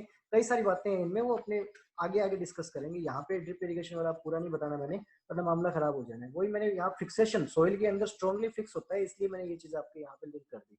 क्या बोला आगे, potassium is found in less available form. उसके बाद में बोल रहा है क्योंकि इसका फिक्सेशन ज्यादा होता है इसलिए अवेलेबल फॉर्म में कम पाया जाएगा। उसके बाद में क्या बोल दिया गया, small amount are normally present in the soil in an exchangeable form. कुछ मात्रा, अब ये तीनों बातें एक ही है मेरे ख्याल से, तो इनको 3 लाइन लिख दी गई लेकिन बातें तो एक ही है। एक के अंदर कह रहा है कि सॉइल में फिक्सेशन ज्यादा होगा, दूसरे में कह रहा है कि कम अवेलेबल मात्रा में पाया जाएगा, तीसरे में कह रहा है कि थोड़ी बहुत मात्रा में अवेलेबल पाया जाएगा। तीनों बातें तो एक ही है। ठीक है? उसके बाद में देखते हैं इनके फिजियोलॉजिकल रोल के बारे में। तो फिजियोलॉजिकल रोल के बारे में डिस्कस करने लगे तो सबसे पहले क्या आया कि यद्यपि, ऑल्दो पोटेशियम इज, यद्यपि पोटेशियम जो है वो कॉन्स्टिट्यूट नहीं है किस चीज का, ऑर्गेनिक कंपाउंड का। जो आपके प्लांट सेल्स होंगी, प्लांट सेल में जो ऑर्गेनिक कंपाउंड होंगे, जैसे ऑर्गेनिक कंपाउंड के बारे में बात करूं, प्रोटीन हो गया, डीएनए हो गया, कार्बोहाइड्रेट हो गया, ये सारी चीजें, तो इनके अंदर अभी नाइट्रोजन भी इनका पार्ट हो रहा था, प्रोटीन का। आपके फोस्फोरस में प्रोटीन का पार्ट हो रहा, प्रोटीन का नहीं डीएनए का पार्ट हो रहा था। उस तरीके से वो किसी ना किसी इंपॉर्टेंट ऑर्गेनिक कंपाउंड के पार्ट थे, लेकिन पोटेशियम किसी भी इंपॉर्टेंट ऑर्गेनिक कंपाउंड का पार्ट नहीं होता। ठीक है? अब उनका पार्ट नहीं है तो फिर किसका पार्ट है और कहाँ पाया जाएगा? तो ये कहाँ पाया जाएगा, ये सोल्यूबल फॉर्म में घुलित मात्रा में पाया जाएगा, घुला हुआ रहेगा। किसके अंदर घुला हुआ रहेगा? सेल सेप के अंदर घुला हुआ रहेगा, साइटोप्लाज्म या फिर सेल सेप के अंदर घुला हुआ रहेगा सोल्यूबल फॉर्म में। किसी भी ऑर्गेनिक कंपाउंड का ये कॉन्स्टिट्यूट नहीं होता, मुख्य भाग नहीं होता। क्लियर ना? इसके अलावा भी, ऑल्दो से शुरू हुआ ना सेंटेंस, यद्यपि से, इसके अलावा, ये चीज होने के अलावा भी ये एसेंशियल होगा किस चीज के लिए, रेस्पिरेशन के लिए और फोटोसिंथेसिस के लिए। अब अगर मैं सिंपल सा इस चीज को लिंक करना चाहूँ तो रेस्पिरेशन के लिए और फोटोसिंथेसिस के लिए एसेंशियल कैसे हो गया कि आप जानते हो स्टोमेटा रेगुलेट करने का काम करेगा कौन, आपका पोटेशियम। स्टोमेटा रेगुलेट करने का काम करेगा पोटेशियम। स्टोमेटा अगर बंद रहेंगे, पोटेशियम की वजह से स्टोमेटा बंद रहेंगे, रंध्र बंद रहेंगे, तो ना ऑक्सीजन अंदर आया, ऑक्सीजन अंदर ना आया तो रेस्पिरेशन खत्म, फोटोसिंथेसिस ये आप समझ गए नहीं हो पाएगा। कैसे नहीं हो पाएगा कि कार्बन डाइऑक्साइड अंदर नहीं आ पा रहा, मामला खत्म। ठीक है, एक तो ये रोल हो गया इनका। दूसरा, आप जब फोटोसिंथेसिस पढ़ोगे उस टाइम समझ लोगे कि पोटेशियम और किस तरीके से रेस्पिरेशन और फोटोसिंथेसिस में रोल प्ले करेगा। आगे देखिए, ये हो गया अपना, ये हो गया। उसके बाद में बोल दिया गया कि बहुत सारे एंजाइम होते हैं, उनका एक्टिवेटर काम करने, उनको एक्टिवेट करने का काम करता है कौन? आपका पोटेशियम। ठीक है, कार्बोहाइड्रेट मेटाबॉलिज्म और प्रोटीन सिंथेसिस के लिए। ठीक है, उसके बाद में वो स्टोमेटा मूवमेंट वाली बात होगी, स्टोमेटा को खोलने और बंद करने का काम करेगा, आप जानते हो इस चीज को, और इसके द्वारा ऑस्मो रेगुलेशन में भी ये सहायता प्रदान करेगा। बाद में बोल दिया गया कि वाटर बैलेंस को रेगुलेट करने के काम करेगा, जो अवेलेबल वाटर होगा मृदा के अंदर उसका बेटर यूटिलाइजेशन करेगा, किसके द्वारा? रंध्रों को कब खोलना है कब बंद करना है। ठीक है, सोइल के अंदर पानी की मात्रा कितनी है कितनी नहीं है उसके आधार पे एब्सिसिक एसिड आ जाएगा, एब्सिसिक एसिड आकर के पोटेशियम के साथ मिलकर के पानी को अच्छे तरीके से यूटिलाइज करने की कोशिश करेगा। ठीक है, उसके बाद में क्या बोल दिया गया कि अब क्योंकि ये पानी को कंट्रोल करने का काम कर रहा है और पानी की कमी होगी तो उस कंडीशन को अपने बोलते हैं ड्रोथ। तो ग्रोथ के अंदर भी ये रिस्पॉन्सिबल होगा किस चीज के लिए? प्लांट के खड़े रहने के लिए, प्लांट के सरवाइव करने के लिए, यानी कि प्लांट्स के ग्रोथ टॉलरेंस नेचर के अंदर भी पोटेशियम का रोल होगा। कैसे होगा? आप सारी चीजें समझ गए, स्टोमेटा वाली सारी कहानी आपको पता है। उसके अलावा यहाँ तक तो ग्रोथ टॉलरेंस की बात होगी, लेकिन प्लांट के अंदर जो डिजीज रेसिस्टेंस होती है किसी भी बीमारी के प्रति, डिजीज रेसिस्टेंस की बात करूंगा तो डिजीज रेसिस्टेंस क्या है? जैसे मान लीजिए आज के टाइम में सबसे, आज के टाइम में ना साइंस के बहुत सारे फैक्ट आप समझ सकते हो।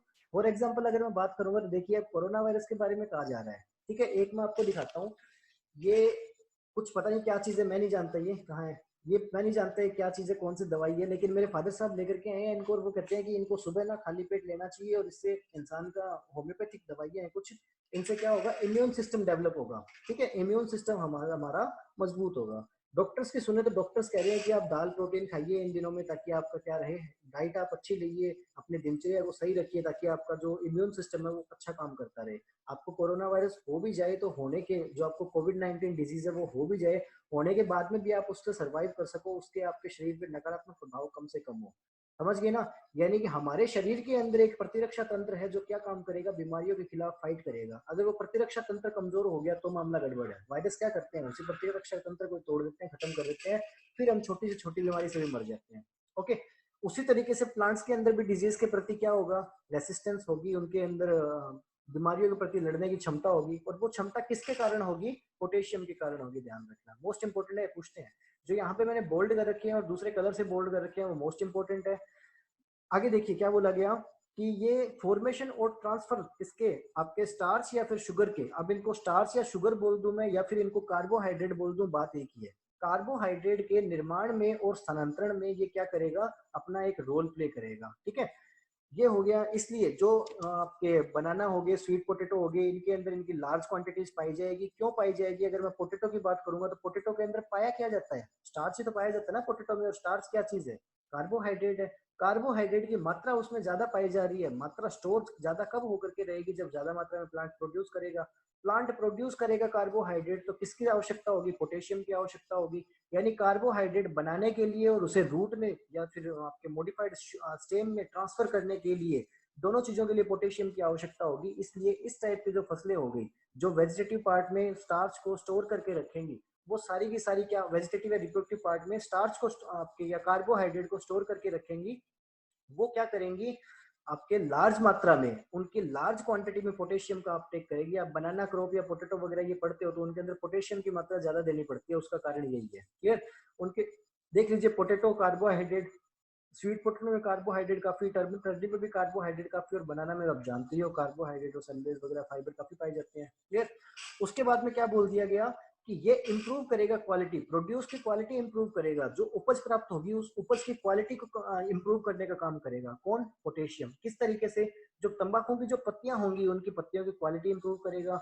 जो कॉटन हो गया, कॉटन की फाइबर की क्वालिटी इंप्रूव करेगा। बहुत सारे फ्रूट होंगे, उनके साइज को और उनकी कीपिंग क्वालिटी को, कीपिंग क्वालिटी को मैं यहाँ पे बोल सकता हूँ शेल्फ लाइफ, उनकी शेल्फ लाइफ को इंप्रूव करने में भी क्या होगा? रोल प्ले करेगा। ध्यान रखना आपके क्या, आप बोल सकते हो ओवरऑल सारा ही कि बहुत सारे प्रोड्यूस होंगे, उनकी इल्ड में क्वालिटी को अगर कोई कंट्रोल करेगा तो क्वालिटी को कंट्रोल कौन करेगा?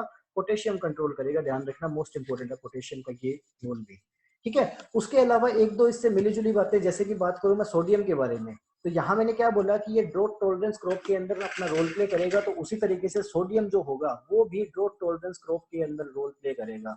अगर बाय चांस एग्जाम में क्वेश्चन आ जाए कि जो आपके सूखा वाले कंडीशन होगी, ड्रॉट टॉलरेंस होगी, तो उसके अंदर कौन सा न्यूट्रिएंट होगा जो न्यूट्रिएंट रोल प्ले करेगा अपना, और ऑप्शन के अंदर सोडियम हो और उसके बाद में पोटेशियम हो, तो आप पहले सोडियम पे जाना, पोटेशियम पे बाद में जाना, ठीक है ना। क्यों जाना उनके बारे में कभी फ्यूचर में बात करेंगे, फिलहाल के लिए छोड़िए इसे।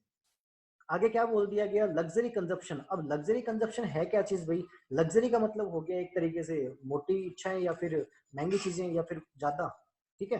कंजप्शन के बारे में बात करूंगा मैं, तो कंजप्शन क्या हो गया, उपभोग, यूज करना उसे, यानी लग्जरी यानी ज्यादा मात्रा में यूज करना उसे। अब ये चीज क्या होगी, सुनना इस चीज को, मैंने अभी अभी थोड़ी देर पहले आपको डिस्कस करके बताया कि जो न्यूट्रिएंट्स होंगे, उन न्यूट्रिएंट को एक पर्टिकुलर मात्रा में लेने के बाद में तो कोई दिक्कत नहीं है, पर्टिकुलर मात्रा में जितनी मात्रा में चाहिए उसमें तो कोई प्रॉब्लम नहीं है, उससे कम मात्रा में ले लिए तो दिक्कत है, उससे ज्यादा मात्रा में ले लिए तो भी प्रॉब्लम है, वो एंटागोनिस्ट इफेक्ट शो करना शुरू कर देंगे। जैसे नाइट्रोजन के बारे में हमने बात की, उसको ज्यादा मात्रा में ले लिया तो क्या हो गया, वेजिटेटिव ग्रोथ ज्यादा प्रमोट कर रहा है, वो पौधे की हाइट को, कायिक वृद्धि को बढ़ा रहा है, उससे लॉजिंग हो सकती है, इंसेक्ट और डिजीज को भी इनवाइट कर रहा है एक तरीके से, फ्लोवरिंग नहीं होने दे रहा, बीट के अंदर फ्लोवरिंग नहीं होगी, दाना नहीं बनेगा, दाना नहीं बनेगा, सारा मामला ही खराब हो जाएगा।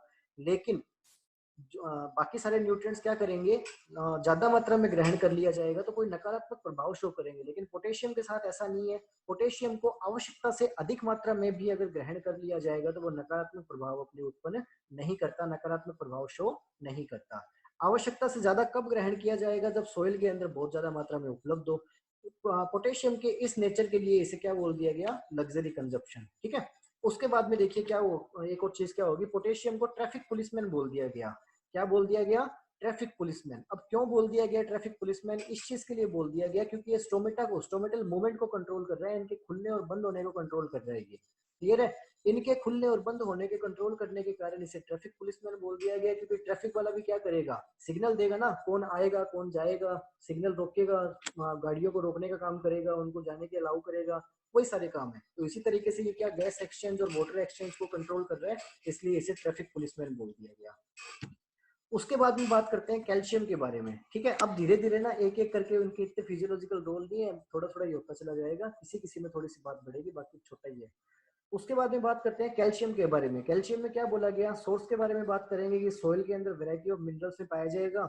सॉइल के अंदर जैसे स्टोन हो गए, जैसे चाक हो गया, ये सारी चीजें होगी तो वहां लार्जर मात्रा में पाया जाएगा। कार्बोहाइड्रेट होंगे, सॉरी कार्बोनेट्स होंगे लाइम के, जैसे कैल्शियम कार्बोनेट वगैरह हो गया, तो वहां क्या होगा, ज्यादा मात्रा में पाया जाएगा कैल्शियम। लेकिन रही मैं सैंडी सॉइल की बात करूंगा, तो सैंडी सॉइल के अंदर कैल्शियम की मात्रा क्या होगी, कम होगी। सोइल के अंदर कार्बन डाइऑक्साइड की प्रेजेंस होगी, तो उससे क्या हो जाएगा, डिजोल्व हो जाएगा, और डिजोल्व होने के बाद में कैल्शियम प्लांट्स को अवेलेबल होने के लिए अधिक मात्रा में उत्पन्न हो जाएगा, ठीक है। आगे क्या बोला गया, फिजियोलॉजिकल रोल के बारे में बात की गई कैल्शियम के। कैल्शियम का फिजियोलॉजिकल रोल सबसे इंपॉर्टेंट तो हो गया जो मिडिल लेमिला होगी प्लांट के अंदर, ठीक है। मिडिल लेमिला आप समझ गए, कोशिकाएं, बहुत सारी कोशिकाएं, प्लांट सेल्स, ये मैंने गलत बना दिया, प्लांट सेल इससे शेप नहीं होती, प्लांट सेल बहुत सारी, और प्लांट सेल के बीच में जो सीमेंटिंग मटेरियल होगा जो इनको जोड़ के रख रहा है, उस चीज को मैंने क्या बोला था, मिडिल लेमिना। याद कीजिए बायोटेक्नोलॉजी, जहां मैंने आपको बताया था प्रोटोप्लास्ट फ्यूजन करना, तो प्रोटोप्लास्ट फ्यूजन करने में क्या हो रहा था, अपने सॉरी प्रोटोप्लास्ट फ्यूजन करने वाला टॉपिक जो पढ़ रहे थे, उसके लिए प्रोटोप्लास्ट को आइसोलेट करना पड़ रहा था हमें। प्रोटोप्लास्ट को आइसोलेट करने के लिए क्या कर रहे थे, सबसे पहले सेल्स लेकर के उन्हें पेक्टिनेज एंजाइम में डाल देते, जो क्या कर रहा था, कैल्शियम पेक्टेट को डिग्रेड करने का काम कर रहा था, ताकि सेल्स एक दूसरे से अलग अलग हो जाए। उसके बाद में सेलुलोज एंजाइम का यूज कर रहे थे अपने, तो सारी बातों को लिंक कर लिया करो एक दूसरे से, ठीक है। तो इंपॉर्टेंट कॉन्स्टिट्यूट होगा मिडिल लेमिला का, मिडिल लेमिला के कारण इनमें टर्बिडिटी आएगी, ठीक है। सेल वॉल का भी हो गया ना एक तरीके से, तो उसके कारण इसके अंदर क्या रहेगी, टर्बिडिटी रहेगी, वरना तो क्या हो जाएगा, कोशिकाएं फट जाएगी। उसके बाद में क्या बोल दिया गया, it is essential to formation of cell membrane, कोशिका झिल्ली के निर्माण में भी एसेंशियल रोल प्ले करेगा। सेल डिवीजन, कोशिका विभाजन जब होगा उस टाइम कोशिका विभाजन के टीलोफेज अवस्था के अंदर सेल प्लेट का निर्माण होता है, आप सारे लोग जानते हो। सेल प्लेट पे क्या होगा, सारे के सारे जो क्रोमेटिड्स होंगे, वो जो क्रोमोसोम्स होंगे, वो क्रोमोसोम आकर के एक सीक्वेंस में अरेंज हो जाएंगे टीलोफेज अवस्था में ना, प्रोफेज, मेटाफेज, एनाफेज, टीलोफेज। यहाँ पे टीलोफेज सही है क्या, ये सेल प्लेट टीलो, हाँ जी सेल प्लेट टीलोफेज में, वो चीज नहीं, मैं गलत बता रहा हूँ आपको। सेल प्लेट के बारे में बात करूंगा, तो सेल प्लेट कब बनेगी, जब टीलोफेज के अंदर साइटोकाइनेसिस हो रहा होगा। टीलोफेज के अंदर क्या हो रहा होगा, साइटोकाइनेसिस, ठीक है। क्या हो रहा होगा, साइटोकाइनेसिस। याद कीजिए साइटोकाइनेसिस के लिए मैंने आपको बताया जो एनिमल सेल्स होती है उनके अंदर क्लीवेज फरों के निर्माण के द्वारा साइटोकाइनेसिस होता है, जबकि प्लांट सेल्स के अंदर सेल प्लेट के निर्माण के द्वारा किसका निर्माण होगा, सेल प्लेट के निर्माण के द्वारा क्या होगा, साइटोकाइनेसिस होगा, साइटोप्लाज्म का डिवीजन होगा। ठीक है, टेलोफेज में ये होगा, वो इससे पहले जो बताया वो गलत बता दिया मैंने आपको। हाँ जी, क्या बोला गया उसके बाद में आगे, it helps to stabilise the structure of chromosome, chromosome के स्ट्रक्चर को स्टेबलाइज करने का काम करेगा, और एक्टिवेटर होगा बहुत सारे एंजाइम्स के लिए। क्लियर। उसके बाद में अगला न्यूट्रिएंट अगर मैं देखूंगा वो निकल के आया मैग्नीशियम। मैग्नीशियम के सोर्सेस के बारे में बात करेंगे तो ये कार्बोनेट्स के रूप में पाया जाएगा, एक्सचेंजेबल बेस के रूप में। आगे बोल दिया गया आसानी से लीच हो जाएगा। ठीक है, इसके लिए सैंडी सॉइल्स के अंदर क्या रहेगा, डेफिशिएंट रहता है। कब, जब सूखा होगा, जब क्या होगा, सूखा नहीं, जब वेट कंडीशंस होगी, वेट कंडीशन यानी पानी की मात्रा ज्यादा होगी। पानी की मात्रा ज्यादा होगी तो आपको पता है कि वो सैंडी सॉइल की वाटर होल्डिंग कैपेसिटी कम होती है। आप सैंडी सॉइल में जैसे ही पानी डालोगे, sandy soil hand to hand उसे एब्जॉर्व करने के बाद में उसमें स्टोर करके नहीं रख पाएगी वाटर को ज्यादा लंबे टाइम तक, क्योंकि उसके अंदर माइक्रोपोर्स कम है और मैक्रोपोर्स ज्यादा है। माइक्रोपोर्स कम होने के कारण वो क्या हो जाएगा, आपके निकल लेंगे पानी, वहां से पानी क्या हो जाएगा, ऊपर के होरिजन से नीचे के होरिजन में परकोलेट होना स्टार्ट कर देगा। और क्योंकि मैग्नीशियम है जो लीचिंग के लिए बहुत ज्यादा इजीली अवेलेबल रहता है, तो वो पानी जा रहा होगा, वो मैग्नीशियम उसको कहेगा भाई मैं भी चलता हूँ साथ में। ठीक है, और लीच आउट कर जाएगा। इसलिए सैंडी सॉइल्स के अंदर जब वो गीली अवस्था में होगी, जब उनमें पानी हो रहा होगा, उस टाइम बारिश वारिश हो रही होगी, उस टाइम उनके अंदर मैग्नीशियम की कमी आ जाती है। क्लियर। आगे क्या बोल दिया गया, हैवी एप्लीकेशन, अगर मैं पोटेशियम फर्टिलाइजर का हैवी एप्लीकेशन करूंगा तो इनका एब्जॉर्प्शन होना कम हो जाएगा। कारण क्या है इस चीज का, पोटेशियम को भी पॉजिटिव फॉर्म में ग्रहण किया जाता है, मैग्नीशियम को भी पॉजिटिव फॉर्म में ग्रहण किया जाता है। दोनों को एक ही टाइप की फॉर्म में ग्रहण किए जाने के कारण ये इशू रहता है, क्योंकि आयन एक्सचेंज कहता है कि मैं सबको बराबर बराबर मौका दूंगा। अगर पोटेशियम ज्यादा एब्जॉर्ब कर लिया गया तो फिर मैग्नीशियम को कम मौका मिलेगा। क्लियर ना, क्योंकि वो आयन एक्सचेंज में बैलेंस बना करके न्यूट्रिएंट को एब्जॉर्ब किया जाता है, इस तरीके से नहीं किया जाता। क्लियर। उसके बाद में बात करेंगे फिजियोलॉजिकल रोल के बारे में मैग्नीशियम के, तो सबसे इंपॉर्टेंट फिजियोलॉजिकल रोल तो इसका वही हो गया, क्लोरोफिल का इंपॉर्टेंट कॉन्स्टिट्यूट है। क्लोरोफिल के बारे में बात की गई, सेंटर के अंदर एक एटम पाया जा रहा है वो मैग्नीशियम का, 4 उसके अंदर नाइट्रोजन के पाए जा रहे हैं, आपस में मिलकर किसका निर्माण कर रहे हैं, पोरफायरिन रिंग का निर्माण कर रहे हैं। ठीक है, क्लोरोफिल क्या होगा, पिगमेंट होगा, प्लांट्स को हरा रंग देगा, और आपके इसके अंदर रोल प्ले करेगा, अपने फोटोसिंथेसिस में रोल प्ले करेगा। कहाँ पाया जाएगा, क्लोरोप्लास्ट के अंदर पाया जाएगा। ठीक है, क्लोरोप्लास्ट में कहाँ, ग्रेना के ऊपर पाया जाएगा, बात करेंगे इसके बारे में आगे। हाँ जी, एक्टिवेटर होगा बहुत सारे एंजाइम का, फोस्फेट ट्रांसफर का काम करेगा। इसके अलावा ये सारी चीजें होगी। जब प्रोटीन सिंथेसिस हो रहा होगा उस टाइम राइबोसोम की 2 सब यूनिट्स होंगी। सब यूनिट्स के बारे में बात करेंगे, जैसे 70 राइबोसोम हो गया तो उसकी सब यूनिट्स कौन कौन सी होती है, वही होती है शायद 50S और 30S। ठीक है, ये बड़ी यूनिट होती है, छोटी यूनिट होती है। ये आपस में जोड़ के रखने का काम कौन करेगा, मैग्नीशियम काम करेगा। 80S राइबोसोम होता है, उसकी सब यूनिट शायद 60S और 40S होती है। इनको आपस में जोड़ने का काम कौन करेगा, मैग्नीशियम करेगा। किस, प्रोटीन सिंथेसिस के टाइम पे। क्लियर। आगे देखते हैं, सल्फर के बारे में बात करेंगे। सोर्सेस की बात की गई, क्या लिखा गया, it is available to plant in the form of solute sulphate, जानते हैं हम ये चीज।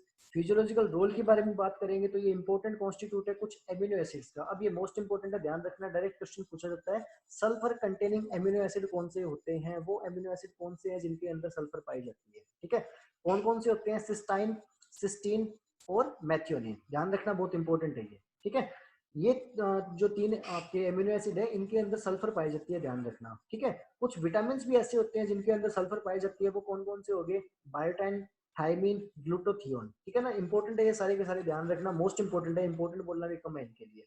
उनके अलावा को एंजाइम हो गए ए या फिर वोलेटाइल ऑयल्स हो गए, इनके अंदर भी क्या पाया जाएगा, आपके सल्फर। ठीक है, बाद में क्या बोल दिया गया, disulphide linkage help to stabilise the protein structure. ठीक है, प्रोटीन की मैंने आपको 3 संरचनाएं बताई थी प्रोटीन के अंदर, कौन कौन सी, एक प्राथमिक संरचना, एक द्वितीयक संरचना और एक तृतीयक संरचना, primary, secondary and tertiary structure. तो इन स्ट्रक्चर के बारे में मैंने आपको हल्का सा हिंट दिया था कि क्या था, कि शुरू शुरू में प्रोटीन इस तरीके से धागेनुमा रूप में बन रहा है, फिर थोड़ा और कोइल हो जाएगा, उसके बाद में फाइनली बिल्कुल कोइल हो जाएगा। तो बिल्कुल कोइल हो रहा है उस टाइम कौन हेल्प करेगा, डाई सल्फाइड लिंकेज हेल्प करेगा, किसके अंदर, सल्फर की टर्सरी स्ट्रक्चर बनाने, किसके अंदर, प्रोटीन की टर्सरी स्ट्रक्चर बनाने के अंदर। क्लियर ना, तो ये हो गया, स्टेबलाइज करने का काम करेगा प्रोटीन स्ट्रक्चर को। सल्फो हाइड्रोक्सल ग्रुप जो होंगे वो नेसेसरी होंगे किसके लिए, बहुत सारे एंजाइम्स को एक्टिव करने के लिए। ठीक है, उनको चालू करने के लिए। बाद में क्या बोल दिया गया, sulphur is associated with aromatic compound, aromatic यानी सुगंधित। ठीक है, जो सुगंधित जो यौगिक होंगे उनके साथ भी ये जुड़ा रहता है। इसके उनके साथ जुड़े रहने से क्या हो जाएगा, फ्रेगनेंस, एरोमा और स्मेल क्रिएट करेगा ये अलग टाइप की, है ना। उसके बाद में क्या बोल दिया गया कि सल्फर जो है वो कैरेक्टरिस्टिक्स ऑर्डर है। ऑर्डर का मतलब क्या, गंध। ऑर्डर का मतलब क्या हो गया, गंध। कैरेक्टरिस्टिक्स ऑर्डर है किस चीज की, एलियम प्लांट्स की। एलियम प्लांट्स कौन से होते हैं, एलियसी फैमिली से बिलोंग करते हैं। जो कौन कौन से हो गए, जैसे आपका अनियन हो गया या फिर आपका गार्लिक हो गया। अब अनियन या गार्लिक के अंदर जो गंध आती है, जो स्मेल आती है, वो स्मेल किसकी वजह से आती है, सल्फर की वजह से आती है, क्योंकि सल्फर एक कॉन्स्टिट्यूट है किस चीज का, वोलेटाइल ऑयल का, ठीक है ना। और ये जो गंध है वो एरोमेटिक कंपाउंड से एसोसिएटेड होने के कारण ही आती है, और ये इसके पीछे कौन होता है आपका, सल्फर। क्लियर। उसके बाद में क्या बोल दिया गया, क्योंकि ये वोलेटाइल ऑयल का एक एसेंशियल कंपोनेंट होगा, इसके लिए आपके जो ऑयल सीड क्रॉप होंगी उनके अंदर सल्फर बहुत इंपॉर्टेंट मात्रा में देना पड़ेगा आपको, क्योंकि उनके अंदर ऑयल के निर्माण के अंदर, ऑयल की मात्रा बढ़ाने के अंदर किसका रोल रहेगा, सल्फर का। इसी तरीके से पल्सेस के अंदर प्रोटीन की मात्रा बढ़ाने में किसका रोल रहेगा, सल्फर का, क्योंकि ये क्या कर रहा है, प्रोटीन की स्ट्रक्चर को स्टेबलाइज करने का काम कर रहा है। स्टेबलाइज यानी स्थिर करने का काम कर रहा है प्रोटीन को। क्लियर। आगे देखिए, अब अपने को आगे जाने से पहले ऑक्सीडेशन और रिडक्शन के बारे में पढ़ना पड़ेगा कि क्या होता है ऑक्सीडेशन और क्या होता है रिडक्शन। ऐसा क्यों करना पड़ेगा, क्योंकि आगे आने वाली चीजों में ये चीजें बार बार आएंगी कि इनका रिडक्शन हो गया, इसका ऑक्सीडेशन हो गया। जब तक हमें नहीं पता कि ऑक्सीडेशन और रिडक्शन होता क्या है, तब तक अपने इस चीज को कवर नहीं कर पाएंगे। देखिए क्या बोला गया ऑक्सीडेशन के बारे में। सबसे पहले ऑक्सीडेशन में बोल दिया गया कि oxidation is the loss of electron, ठीक है। अब ये भी ऑक्सीडेशन की डेफिनेशन है, ये भी ऑक्सीडेशन की डेफिनेशन है, और ये भी ऑक्सीडेशन की डेफिनेशन है। क्लियर ना। बात करेंगे इसके बारे में, तो क्या बोला गया ऑक्सीडेशन में कि oxidation is the loss of electron. Oxidation किस चीज का लॉस है, इलेक्ट्रॉन का लॉस है। जबकि रिडक्शन में बोल दिया गया तो इसका बिल्कुल उल्टा। रिडक्शन क्या चीज है, गेन ऑफ इलेक्ट्रॉन, इलेक्ट्रॉन का मिल जाना। इलेक्ट्रॉन की बात करूंगा मैं, होता क्या है इलेक्ट्रॉन, वो आयन जिस आयन के, सॉरी इलेक्ट्रॉन आयन नहीं हो गया, इलेक्ट्रॉन इलेक्ट्रॉन ही हो गया अपना। आयन तो इलेक्ट्रॉन प्रोटॉन की संख्या में गड़बड़ियों की वजह से बनेगा ना। इलेक्ट्रॉन को आप बोल सकते हो नेगेटिव चार्ज, एक तरीके से नेगेटिव चार्ज ना, एक तरीके से। अब देखिए यहाँ मैं बात करूंगा आपके क्या, एक कोई भी मॉलिक्यूल है ए, उस ए मॉलिक्यूल ने क्या कर दिया, इलेक्ट्रॉन रिलीज कर दिए। यानी इसका जो वो क्या कक्षा बोलते हैं, पता नहीं क्या बोलते हैं, उनके अंदर प्रोटॉन और इलेक्ट्रॉन की संख्या रहती है। जैसे 8 इलेक्ट्रॉन है तो 8 ही प्रोटॉन हो गए, दोनों एक दूसरे को बैलेंस कर लेंगे चार्ज को। लेकिन अगर प्रोटॉन की संख्या बढ़ गई, इलेक्ट्रॉन की संख्या कम होगी, तो चार्ज कौन सा आ जाएगा, पॉजिटिव। इलेक्ट्रॉन की संख्या ज्यादा होगी, प्रोटॉन की कम रहेगी, तो चार्ज कौन सा आ जाएगा, नेगेटिव। आयन के अंदर पढ़ते हैं ना अपने ये चीज। उसी तरीके से यहाँ कोई ए एलिमेंट है, उस एलिमेंट ने क्या कर दिया, इलेक्ट्रॉन का लॉस कर दिया, इलेक्ट्रॉन की हानि होगी उसे, तो इलेक्ट्रॉन यहाँ से बाहर निकल गए और ये क्या बन गया, पॉजिटिव चार्ज बन गया।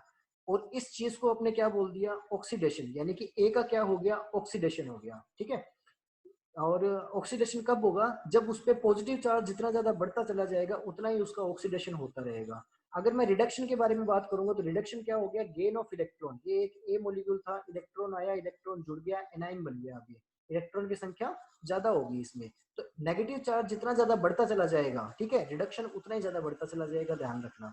एक चीज सेकंड, इनकी डेफिनेशन के बारे में बात करेंगे तो सेकंड डेफिनेशन क्या होगी, oxidation is the loss of hydrogen atom. ठीक है, जो हाइड्रोजन एटम होंगे उनका लॉस हो जाना क्या हो गया आपका, ऑक्सीडेशन। बात करेंगे जैसे ये AH है, इसके साथ हाइड्रोजन जुड़ा हुआ है, और ये B है। AH ने B के साथ जब रिएक्शन की तो क्या हो गया, A से हाइड्रोजन की कमी हो गई, यानी A का क्या हो गया यहाँ पे, ऑक्सीडेशन हो गया। ध्यान रखना, A का क्या हो गया, ऑक्सीडेशन हो गया, A से हाइड्रोजन निकल गया, यहाँ से कमी आ गई, रिमूवल। ठीक है, जबकि इसके उल्टा क्या हो जाएगा, गेन ऑफ हाइड्रोजन एटम क्या हो गया, ये A था, BH के साथ रिएक्शन की तो AH आकर के हाइड्रोजन आकर के जुड़ गया, इसका क्या हो गया, रिडक्शन हो गया यहाँ पे। क्लियर। उसके बाद में इनकी तीसरी डेफिनेशन के बारे में बात करूंगा तो क्या बोल दिया गया, ऑक्सीडेशन हम बोल सकते हैं गेन ऑफ ऑक्सीजन एटम। ठीक है, A था, BO के साथ जुड़ा, यहाँ से ऑक्सीजन निकल के A के साथ आकर के जुड़ गया, ऑक्सीजन की मात्रा में वृद्धि होगी। मैंने क्या बोल दिया इस चीज को, ऑक्सीडेशन। रिडक्शन के मामले में बिल्कुल उल्टा हो गया, AO था, A रह गया और ऑक्सीजन इससे निकल गया, यानी क्या हो गया, इसका रिडक्शन हो गया। अगर मैं एक सूत्र में पिरोना चाहूँ तो मैं ऑक्सीडेशन किस किस चीज से बोल सकता हूँ, या तो इलेक्ट्रॉन की संख्या में कमी आ जाए, या हाइड्रोजन के आइटम की संख्या में कमी आ जाए, या फिर ऑक्सीजन एटम की संख्या में वृद्धि हो जाए। इन तीनों कंडीशन को मैं ऑक्सीडेशन बोलूंगा। रिडक्शन या तो इलेक्ट्रॉन की संख्या में कमी आपके वृद्धि हो जाए, या हाइड्रोजन एटम की संख्या में वृद्धि हो जाए, या फिर ऑक्सीजन एटम की संख्या में कमी आ जाए। इन सारी सिचुएशन को मैं रिडक्शन बोल दूंगा। होपफुली समझ में आ गया होगा। ऑक्सीडेशन की जो रिएक्शन होती है उससे एनर्जी रिलीज होती है, जबकि रिडक्शन की रिएक्शन में एनर्जी स्टोर होती है, ध्यान रखना। ठीक है, ये वाली लाइन मेरे ख्याल से आपके कहीं काम नहीं आएगी, लेकिन फिर भी जब अपने कवर कर रहे थे तो मैंने सोचा इसे भी कवर कर ही लेते हैं, क्या पता कहाँ कब क्या चीज काम में आ जाए। ठीक है, उसके बाद में एक चीज और रहेगी आपकी, रेडॉक्स रिएक्शन क्या चीज होती है, क्योंकि ये ऑक्सीडेशन और रिडक्शन हमने पढ़ लिया तो इसको क्यों छोड़ना है फिर। रिडॉक्स रिएक्शन की मैं बात करूंगा तो रेडॉक्स रिएक्शन क्या चीज होगी, वो केमिकल रिएक्शन जिनके अंदर साइमल्टेनियसली यानी एक ही टाइम पे ऑक्सीडेशन और रिडक्शन हो रहा होगा। अब ये क्या पॉसिबल है एक ही टाइम पे ऑक्सीडेशन और रिडक्शन होना, बात करते हैं इसके बारे में। इस वाली रिएक्शन को पकड़ लेता हूँ मैं। एक मॉलिक्यूल था, एक था आपके एलिमेंट AH और एक था B। अब क्या हो गया, ए से AH से हाइड्रोजन निकल गया, इसका क्या हो गया यहाँ पे ऑक्सीडेशन हो गया, लेकिन बी के साथ आकर के तो हाइड्रोजन जुड़ गया। मैं ए के पॉइंट ऑफ व्यू से देखूं तो ए का तो हो रहा है ऑक्सीडेशन, लेकिन बी का तो हो रहा है ना यहाँ पे रिडक्शन। ठीक है, तो एक ही टाइम पे ऑक्सीडेशन और रिडक्शन दोनों चीजें अगर हो रही है तो उस चीज को मैं क्या बोल दूंगा, रिडक्स रिएक्शन, ध्यान रखना। ठीक है, होपफुली आपको यहाँ तक समझ में आ गया होगा। तो यहाँ तक आपके क्या हो गए, माइक्रोन्यूट्रेंट, हम सॉरी मैक्रोन्यूट्रेंट यहाँ तक हमने पढ़ ले कि मैक्रोन्यूट्रेंट का फिजियोलॉजिकल रोल क्या रहेगा। माइक्रोन्यूट्रेंट से कल स्टार्ट करेंगे, कल अपने इस टॉपिक को कंप्लीट कर देंगे। माइक्रोन्यूट्रेंट के साथ साथ डेफिशिएंसी सिम्टम भी कवर कर लेंगे, फिजियोलॉजिकल डिसऑर्डर भी कंप्लीट कर लेंगे, इनके टॉक्सिक इफेक्ट क्या रहेंगे वो भी कंप्लीट कर लेंगे, as well as indicator plants का एक कंसेप्ट है वो भी देख लेंगे। क्लियर, होपफुली आपको समझ में आया होगा। मैं मिलता हूँ आपको कल।